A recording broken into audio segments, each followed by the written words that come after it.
So good evening, everyone, and greetings to my fellow platform guests, graduates, families, and friends.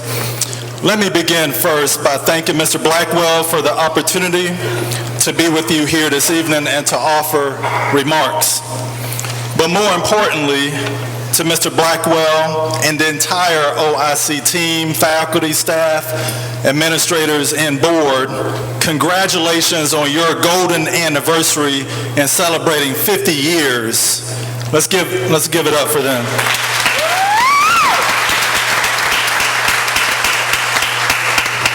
And thank you for what you do for our community and the many lives you have changed, and the enormous and positive impact you have made and continue to make.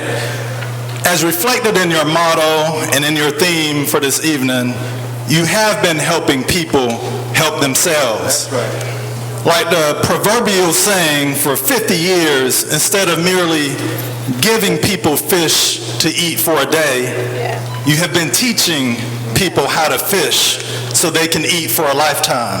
Wow. And that, I feel, is one of the most honorable and worthy things we can do for one another. Teaching someone a skill to be self-sufficient is a lifetime gift, a lifetime benefit, and I am proud of the partnership that OIC shares with Edgecombe Community College in doing this important work. So again, thank you. So I don't know if Mr. Blackwell, Ms. Moody, Ms. Knight, or whoever it was that picked such a nice evening to hold this wonderful graduation, but I'm guessing they are not big basketball fans.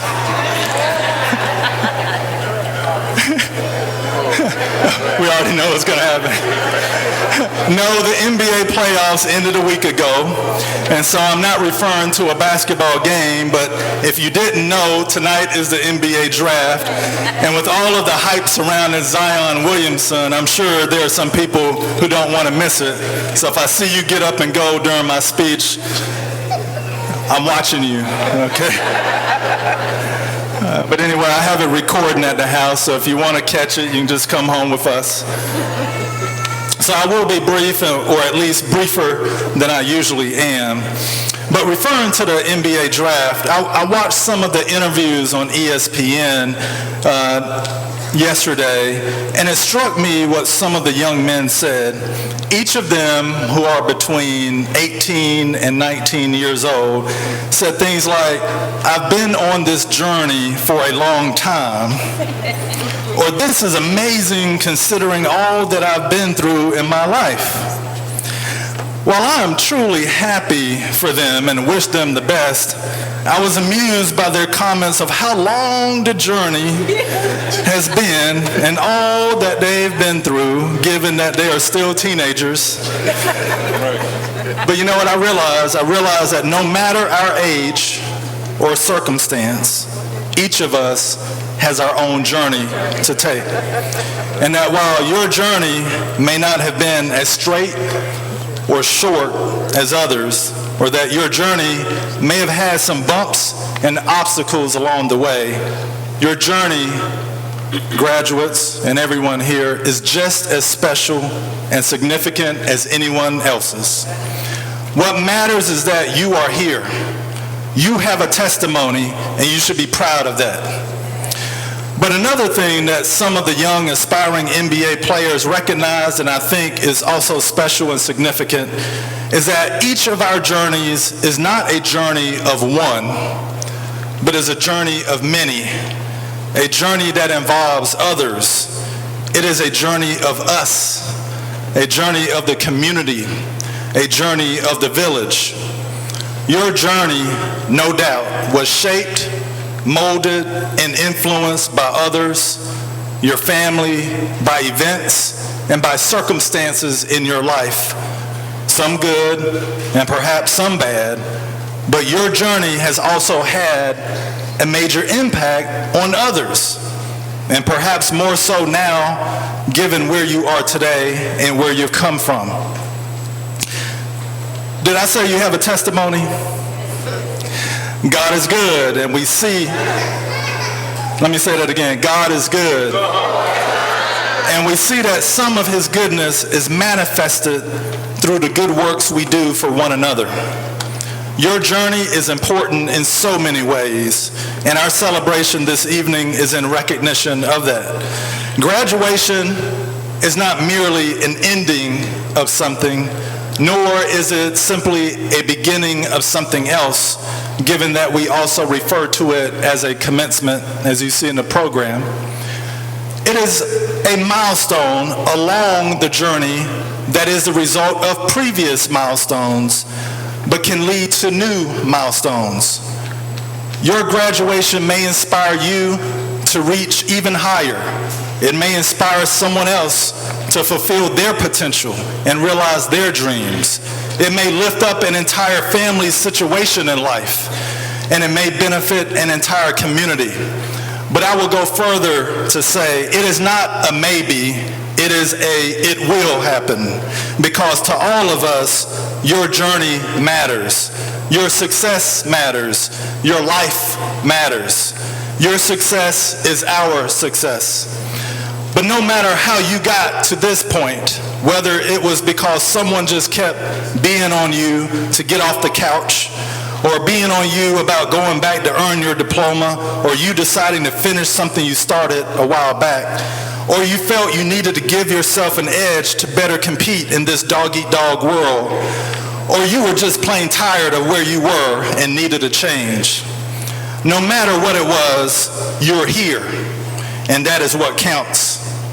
As the Chinese philosopher Lao Tse is credited with saying, a journey of 1,000 miles begins with a single step. Along with OIC and ECC, there are many wonderful support organizations and resources in our community and are all part of your village. But you made a choice to begin the journey that resulted in you being here tonight, and a journey that will continue on when you leave. You made the first step, and you took the responsibility, and I'm happy for you, and I'm proud and honored to stand before you. But also know that your journey didn't simply begin when you took that first step. Your journey began many years ago before you were born.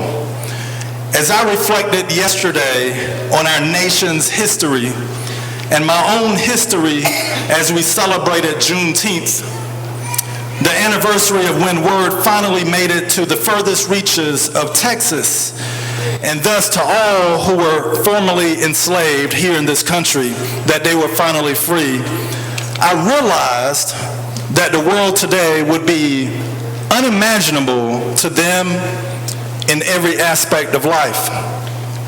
But regardless if they could imagine it, they had hope for a better future.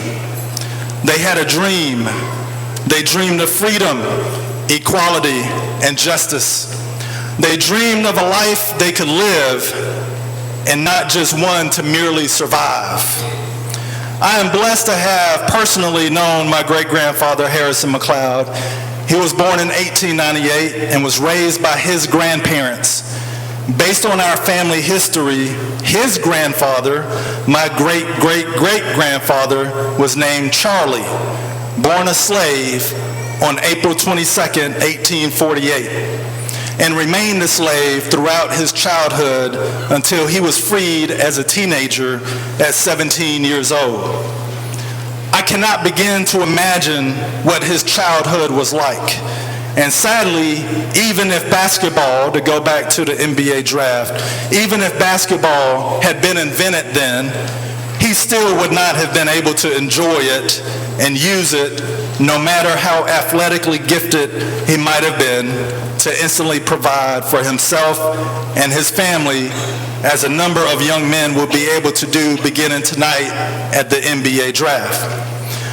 But I would like to think that when he gained his freedom, he began to imagine and dream of the opportunities this freedom, what we enjoy right now, and sadly some take for granted, would provide to his family, his community, and his descendants, which includes me. Whether or not you have been able to trace your history back that far, or farther, and whether or not you understand what Juneteenth is all about, or whether or not your ancestors had to cope with the evils of being enslaved, I have no doubt that you, like me, come from a strong people, a praying people, a hopeful people, a determined people. So know that we stand on their shoulders. We are the fulfillment of their hopes and the realization of their dreams. And I am sure they are smiling down on us right now. We honor them with our effort. We honor them with the choices and actions we are free to take. You honor them with your accomplishments. You honor them with your determination. But it doesn't end with this. It doesn't end with us. We must keep pressing on to be all that we can be, to inspire others and to inspire future generations, as my great-great-great-grandfather Charlie McLeod does for me, and how I hope to do for others.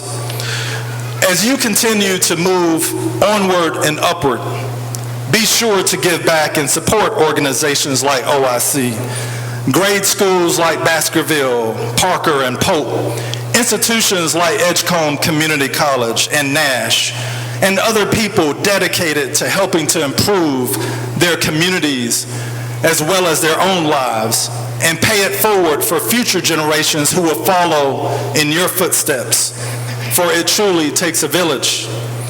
Seeing you accomplish your goals, seeing those who support you here with you, and knowing we have people and organizations doing the great work they do, I truly believe this community, our community, has a bright future, and I'm happy and proud to serve in a position right here to help be a part of that and to be a witness to that. As our ancestors hoped and dreamed, let's use these opportunities to not merely survive, but to get to living, enjoying the fruits of our labor, and uplifting one another and our communities. You've earned this. So congratulations to each of you, and Godspeed as we continue our journeys. God bless you.